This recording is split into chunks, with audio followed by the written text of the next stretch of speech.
And why should we believe you? Think about it. If Griff wasn't trying to ditch you, Mission, then why didn't he tell you where we were going? After we left Terrace, he told me looking after you was holding him back. Griff's always looking to blame other people for his own problems. That's why he abandoned you. He did the same thing to me, too. As soon as I ran out of money, he started blaming me for all of his problems. Like it's my fault his get-rich-quick schemes never work out. So where is he now? Still on Tatooine, as far as I know. Not that I really care anymore. And if Mission was smart, she'd forget about that no-good con artist. But Griff is my brother. I just can't pretend he doesn't exist. If he was here to defend himself, Lena wouldn't be saying all this bad stuff about him. Hey, if you want to talk to Griff, go ahead. Last I heard he was going to make a fortune working the Zerka Corp mines on Tatooine. But as far as I'm concerned, he's out of my life forever. Griff's better off without you anyway, you table-dancing, brother-stealing home wrecker. I guess that's my cue to leave then. I didn't mean to upset you, Mission. But one day you'll see I'm right about your brother. I only hope it's not too late by then. Good for nothing, brother. What do you think about that mission? What can I do for you?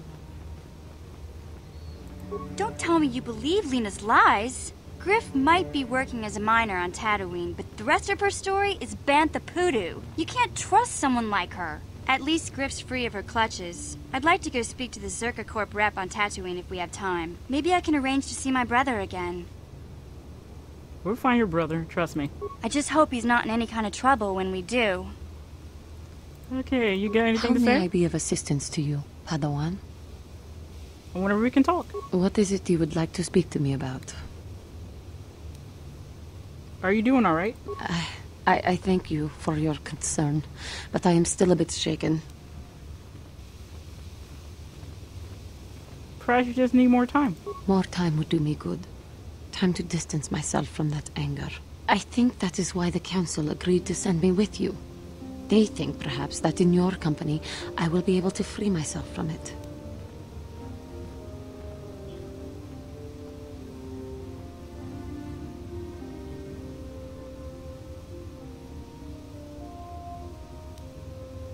I do not come here begging for scraps from you. I will earn my way with you.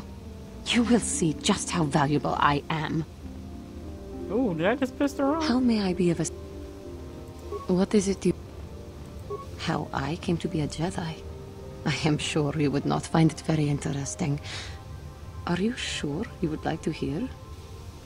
Yes, please continue. Well, it goes back a number of years. Back on my homeworld, we did not see Jedi very often, especially where I lived. Where's the home on light? It was not the homeworld of the Cathar that I lived on. My parents had long fled from that place, and perhaps that is a story for another time. Rather, it was a human hive world that I was raised on. The hind end of space.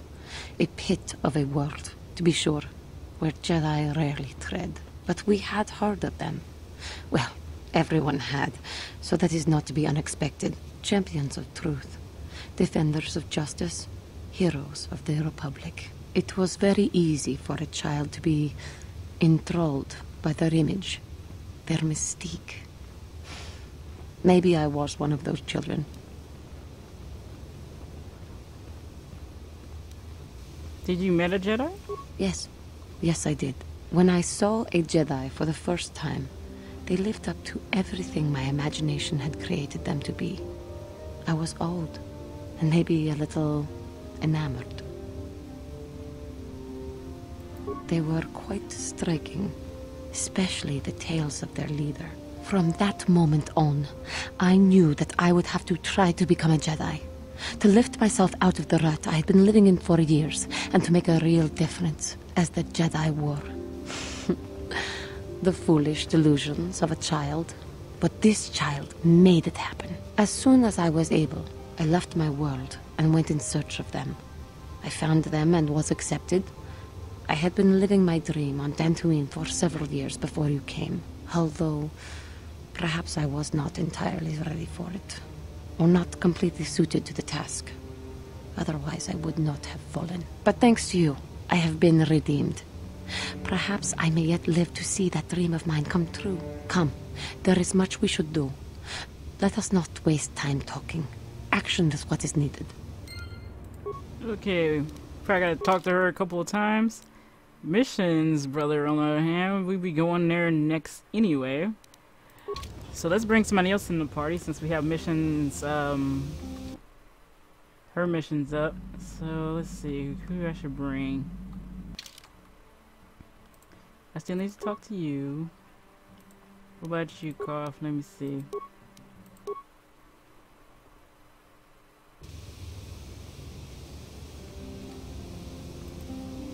Yes, what's on your mind? You got it.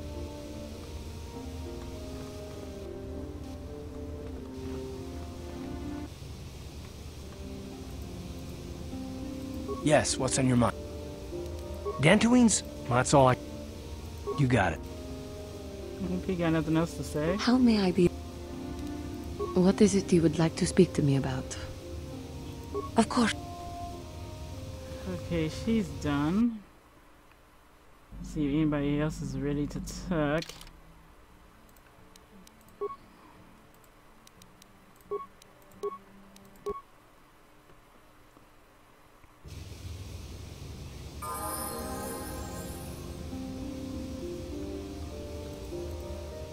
How can I help? You wanted to speak to me? Yes, I did. I wanted to speak to you about our mission and what lies ahead for us. It seems fate, or the Force, is driving us into a confrontation with the Dark Lord. You must prepare yourself for when we face Malak. The confrontation will be difficult for you. I remember how hard it was when I first faced Revan. Is it true you killed him? It's true that due to my battle meditation, I was with the Jedi strike team that boarded Revan's ship. We did not kill Revan, however. But killing Revan is what you're famous for. Our mission was to capture Revan if possible. It was Malak who turned on his own master, firing upon Revan's ship while we were still on board it. It was his desire to kill us and his master both. Thankfully, we narrowly escaped the vessel as it exploded.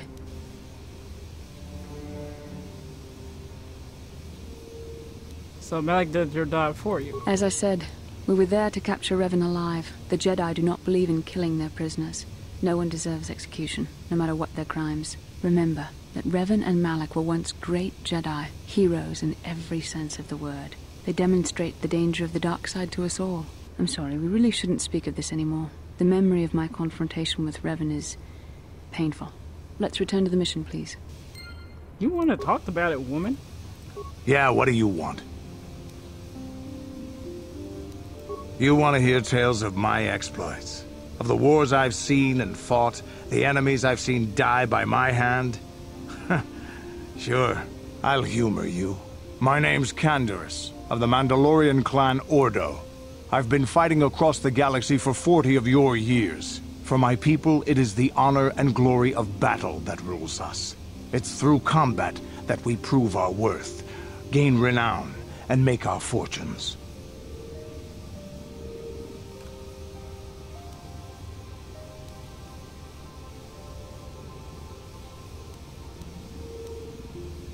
The Sith came to us with an offer. To fight a worthy enemy in a battle that would be remembered forever. Win or lose, as long as the fight is worthy, then honor is gained. The glory at having triumphed over impossible odds is what drives us. If there's nothing at stake, your possessions, your life, your world, then the battle's meaningless. We Mandalore take everything we are and throw it into battle. It's the true test of yourself. The battle against death. Against oblivion.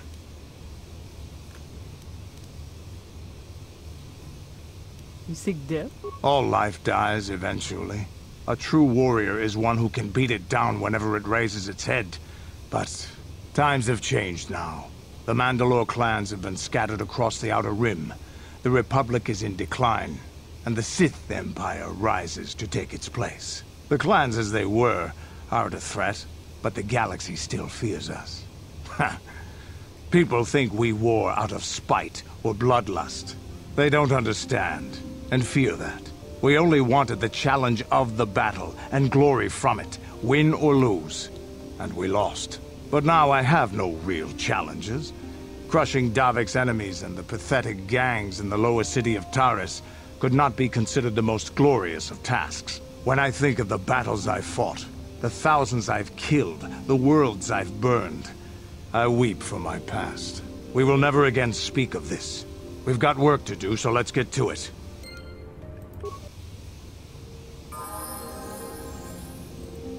How can I help? Yes, I suppose I can understand your curiosity, given the bond that connects us. Very well. I'll tell you a bit about myself. Tell me how you joined the Jedi, then.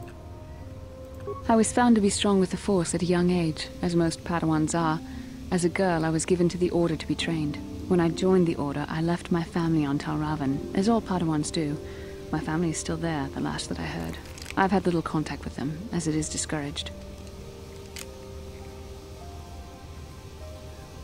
Relationships with family members are fraught with powerful emotions. Such extremes are to be avoided. Anger and hate are the worst, but even love can lead to folly. That sounds idiotic. The gift of the Force comes with a high cost. Sacrifice of one's emotional attachments is one of the prices a Jedi must be willing to pay. The alternative is to fall prey to the dark side. And what's so wrong with that? Please, you mustn't say things like that. The dark side is destruction and chaos, the opposite of all that gives the universe order and purpose. You have to understand this. You need to wait up. Why wouldn't you be allowed to love? Emotional entanglements can be dangerous. They can impair rational thought. They can lead to outbursts of uncontrolled emotion. A Jedi must be above such things. How boring. You don't sound very convinced. It can be a hard lesson to learn. I was not on good terms with all of my family, but I do remember missing my father terribly for a long time. I was not on good terms with my mother. I was only a little girl when I left, but I was old enough to resent her and the way she treated my father. She pushed my father into treasure hunting. I spent all my young life on ships, traveling from one false lead to the next. She whittled away my father's entire fortune, and I hated her for it. I think she was relieved to give me to the Jedi, but my father was heartbroken. A child is too young to understand the sacrifices that must be made. It's better if they have no contact with their family once they're removed. Once I was older, I realized the wisdom of this policy. A Jedi must do what is needed, personal desires notwithstanding. Love can only obscure and confuse the matter. You sound very sad when you say that. Even a Jedi cannot always control the feelings of the heart. We must do our best to guard against it, no matter what the cost. But some sacrifices are harder than others. I do not wish to discuss this anymore. I would rather return to our mission. Ugh, Jedi are so boring. I remember back then when you were kids, you think Jedi was so great because they're the good guys and stuff. They learn their rules and all the other stuff. How gay. Yeah, what do you want? Oh, why am I even using gay as an insult word? I should just say how stupid. There we go. Your choice.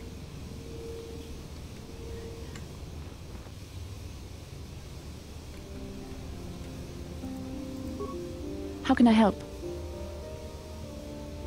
It was less of a dream and more of a vision the two of us shared. But I am... Oops. I didn't mean to do that. What's going on?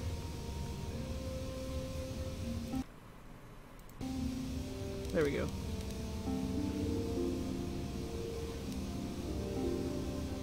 Perhaps because we desired to.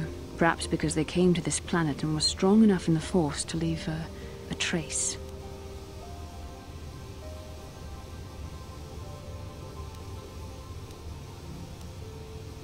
And what else should we dream about except that which is most important to our fate? We dreamed about Revan and Malak either because we were meant to or because we needed to. There is no other way to look at it.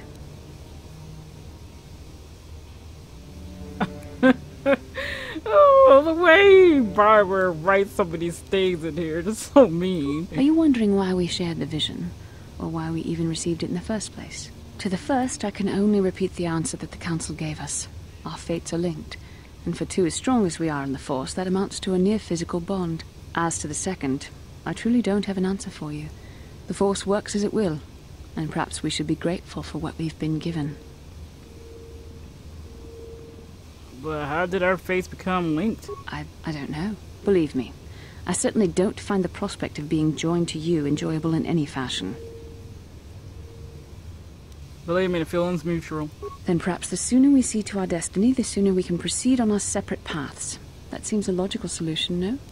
No, I'm just answering back because you're being a bitch to me. What would you like to know?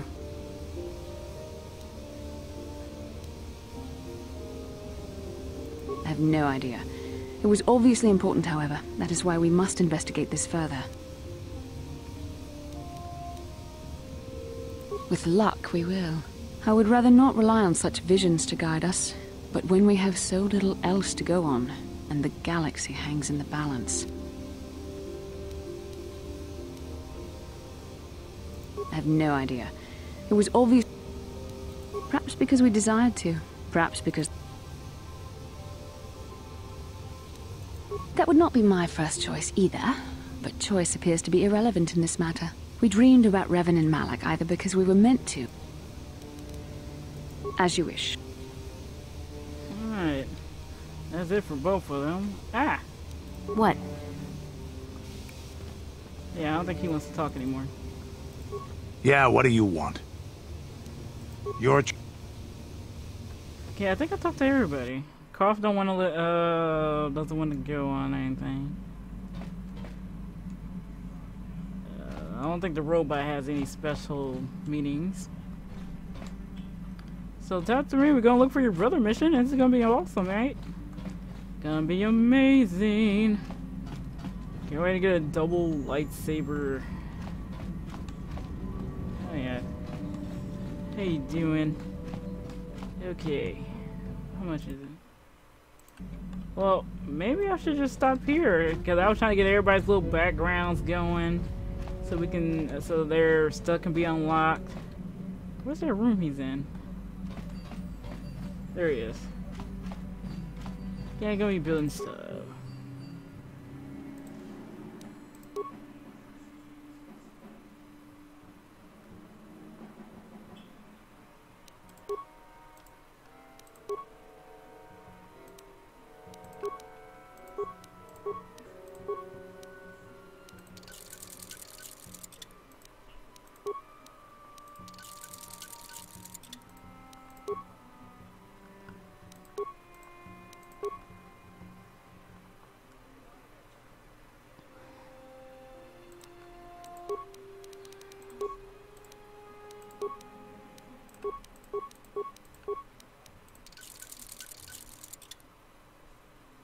There you go. Anything else? Except for that.